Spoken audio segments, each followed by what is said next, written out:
Hey everybody. So for those of you know me, HonestlySarcastc here as usual. For those of you that don't, I was one of the top players.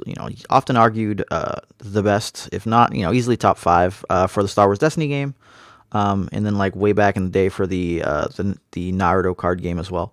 Won nationals and stuff like that. But most of that doesn't matter. I hit masters like the day before the patch because I just didn't grind a ton.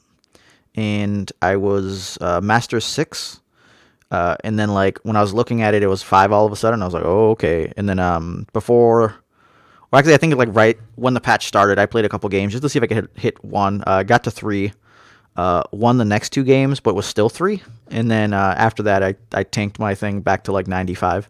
Lots of, new adjustments and changes in the meta, and this deck wasn't situated for new meta, situated for old. So, I'm coming in kind of late here, but my hope is that by explaining the rationale for the deck and the differences and stuff, if you decide to pick it up yourself, you'll be able to make, adjustments that you are, either content with or, you can kind of get a feel for things and climb your, in your own ranks. So the breakdown here is the deck's primarily built around Heimerdinger. You cast spells, you get some turrets. The main spell cost you're looking for is 3 because it lets you make the 3/1 elusive. After that, like in the the meta before this, getting Fearsome was also very good, which is the 4-cost spells. So as you can see from most of the list, a huge chunk of it costs 3 and 4. We got some 2s of 1s. True Thermogenic Beam would change throughout the game. In Progress Day was also a key one because it would let you get T-Hex, which was the 8/8. One Stinger flips, all the guys you're making at +1, yada, yada, yada. You'll notice Karma here. You probably didn't see a ton of Karma before. You might start seeing it now. She's a very strong control card. So what happens is if you're playing like opposing Ezreals, you're going to like the long game against like any of the Anivia type stuff, she would get you advantage over time. Just each end of round, she was getting you a random card. And for those that didn't know, when she creates the random card, it can only come from that region. Or the regions you're playing, sorry, not like any region in general. So it's pretty large to know that you could have access to a bunch of different types of spells from just the regions that you're playing. So it was like, okay, Ionia plus Pilt, I'm gonna probably get more removal. I'm gonna get a Twin Discipline, some denies, health potion. There are a lot of really strong options that come out. There's also some trash stuff, but that's life. So you'll notice that like I don't know what the common variant of the deck was.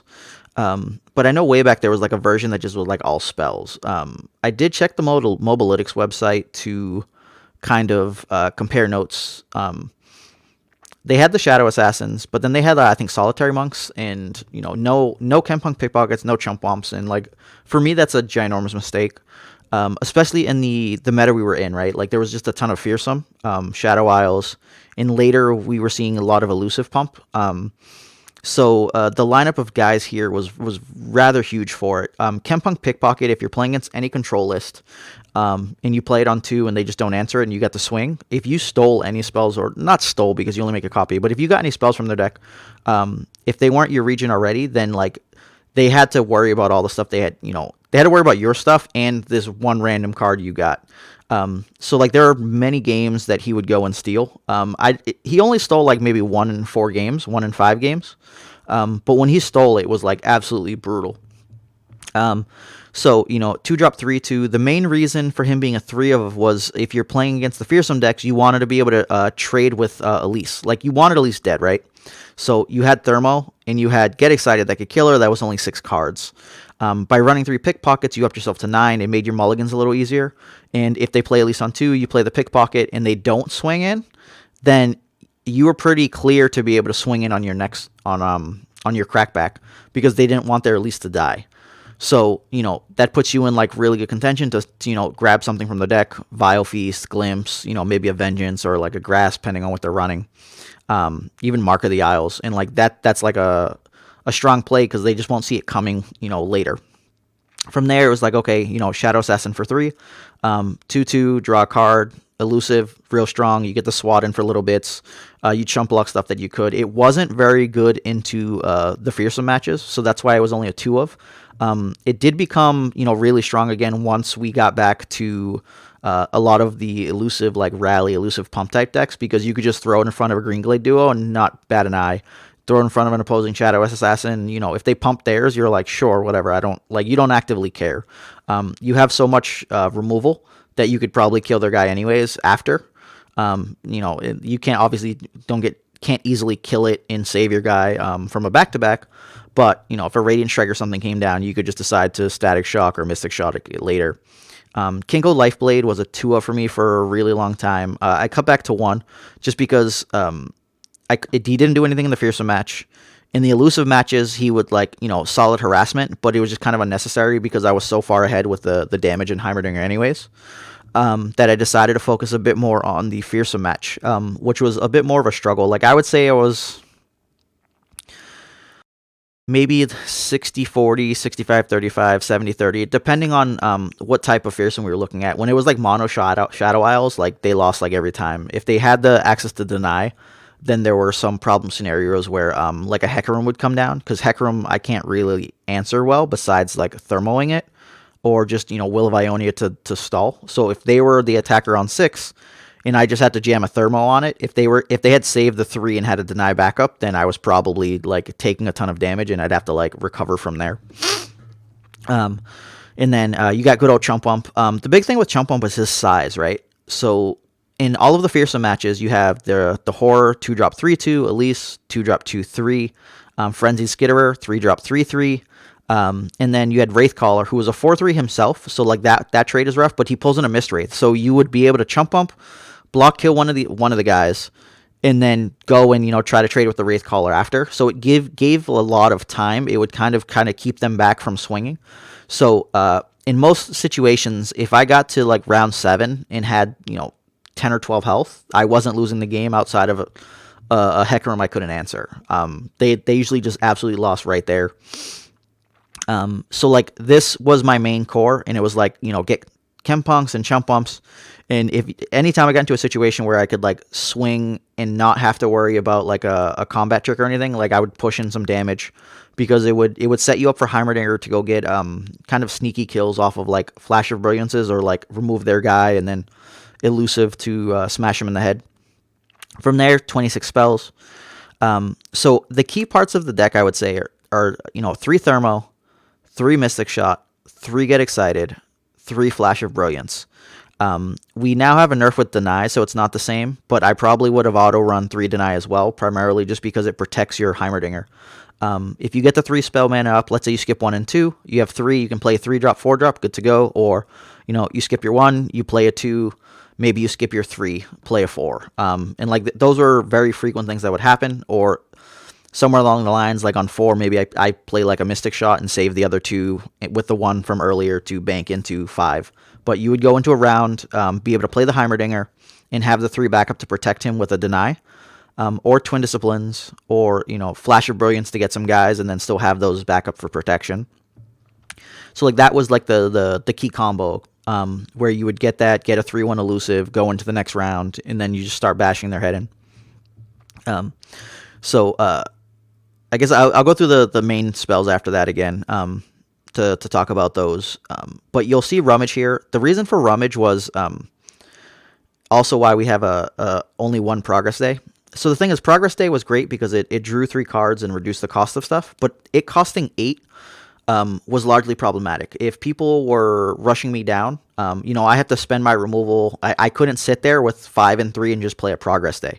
I was better off going Heimerdinger plus a Get Excited or whatever if they tapped out, or just were in a situation where they didn't have access to removal, because Demacia, Ionia could not remove Dinger for 3 or less, outside of a single combat. So it would be okay, I'm well protected. If they had 4 or 5, it was a Will of Ionia and a Detain, and I wasn't really concerned about those. So the thing was, but you couldn't Progress Day, because you could Progress Day and then run into some combat trick, a couple of elusives come down and then they swing and then they rally and then they swing, and your T-Hex is staring around like a dummy the entire time. So I had cut down on progress days, and I essentially ran ghetto progress days. So because Chump Bump would give me 2 mushroom clouds, you could rummage off of those and filter through your deck to get more removal and whatnot. Or use those mushrooms to pitch to like get excited. So I often found myself having like 7 or 8 cards and not being able to progress day with like a Dinger out. Plus, Dinger himself, his champion card is a progress day. So like, if I needed progress days, there were ways to get them. So I wasn't largely concerned about making sure I resolved progress days, which I feel like the versions with like more spells and less guys has to do that more often. You have to like tap out, and then like they fill up their board, and you just hope not to die after, because you have to like cast everything to kill a bunch of guys.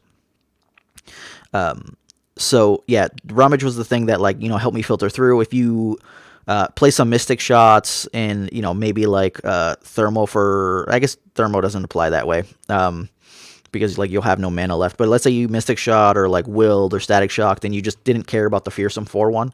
You could throw it away to the rummage, and it was really good for filtering. So like I pretty much used that. And Karma. Oh yeah, Karma's junk cards that she gets were also just rough, right? Or like if Pickpocket just picked up terrible cards. So like those were the main things. So like you'll see a 1 of True Shot Barrage here. There were a lot of just situations where just jamming it would kill 2 guys. And sometimes you got the hat trick to kill all 3, or at least put them in a position where they had to like go and play like a back-to-back. And they didn't feel good about it, or like they swung and you blocked and did stuff, and then now all of a sudden like 2 or 3 of their guys are dying, or you even go to like 3 to their face, 2 to this guy, 1 to that guy, and like you're really content with it. It was Static Shock, because of all of the fearsome, wasn't super strong. So I had moved that to a True Shot Barrage, because I could go 3 damage on a Wraithcaller, 2 damage on a Mist Wraith, and then 1 damage on like a Spider or something, or like weakens or make one of the other guys small enough that I could kill him with some other piece of removal after. So pretty much with that, because like also if you like missed your drops and you had to skip 3, then on 4 you had True Shot Barrage up due to the spell mana, meaning that if they tapped out for a Wraithcaller, you could like kill both of those guys, plus ping off a little guy like a Spider or something that came off of Elise. It was largely very relevant. From like Diamond 4 to Diamond 2, I had no progress days and actually had 3 rummages. But I actually started running into control matches where I decided I wanted to have 1 progress day. Because I was finding matches, like I ran into a couple matches where I had the 3 rummages, but I was never finding like a Chump Bump. So then like the rummages were just terrible, and I decided I wanted a progress day because I needed to go into the late game with like the extra. I needed the ability to find the progress day a little bit more easily, even though it's only like a 1 of it. It helped in addition with the Heimerdingers and stuff. So that's essentially why that adjustment got made, but. Like I said, we're looking at an old meta, or I'm talking about an old meta that kind of just doesn't exist anymore, because you were seeing like elusives and Fiora, or elusives and Zed, so thermos and get excited and mystics were largely relevant there. With the new mentor change, you're really not going to kind of see those for right now, and I haven't seen fearsome. I've been playing master. I played master earlier, and there was a lot of super aggro from Jinx and Teemo. And it really wasn't a shroom deck as much as like it just had the stuff, and it was really annoying. But that's pretty much the breakdown on this. But for match wise, you were just looking to like match curve with people a little bit, and shoot off some guys. And then once you get to go Dinger and put dudes on the table, if Dinger doesn't die, you just end up being so far ahead that people can't get through. Because, like, if they let you progress day, or all of a sudden they like Hecarim and you Will of Ionia, so, like, he gets bounced, they can't attack with that guy. You got a 4/1 fearsome now. It's going to trade with one of their guys on the table. And then, like, you swing with their elusives on your turn to make sure they can't, like, Rasa. And then, like, if they sacked a guy in Rasa, you could just deny that if you had it. If the Hecarim came back down, you could just, throw the Thermo at it. And if it was hitting for, like, 6, 7, 8... you're getting a big guy. If you hit for 8, then, you were getting a T-Hex, and that was just bigger than all their guys. And they just, can't get through it. But that was the breakdown. Like, I felt that the fearsome, like I said, was like a 60-40. I was very ahead in the matches, and I kind of went through Diamond pretty smoothly.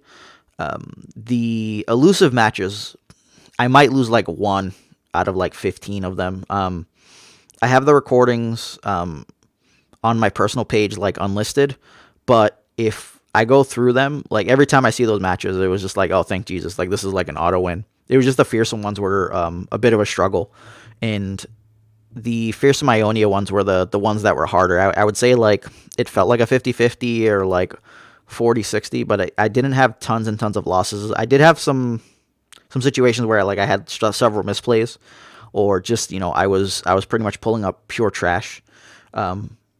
But that comes with the territory of card games. Your expectation is like you're not gonna just hit amazing stuff all the time. And for every game that I hit, I found absolute trash.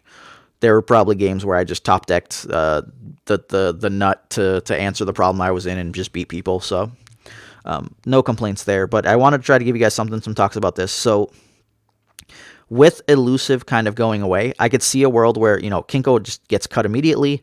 Deny costs 4 now. I could see like where we make an adjustment where maybe we go like 2 will, 2 denies, a third twin discipline, make some minor adjustments. Maybe take out a true shot barrage if we're not seeing the same level of like aggression with like 3 health guys. And like just put stuff in the area, because what's important now is like getting the 3 for Heimerdinger. But you can't deny protect and play him at 5 with 3 spell mana now. Now it has to be 6 with 4 spell mana in order for you to have the deny backup. So it's largely a struggle there. I've cut 1 deny for now in the current list, but I'm currently exploring other stuff right at this moment. Like I want to check out running Demacia with Dinger, because I think it could be quite good. Let me see if I can. Let me move this stuff.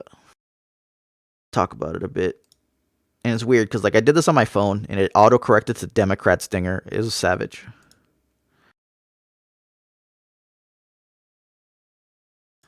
So this is not the 40 card list. What I did is I went through and I picked a bunch of one-ofs that I wanted to look at and kind of experiment with and see how I felt about it.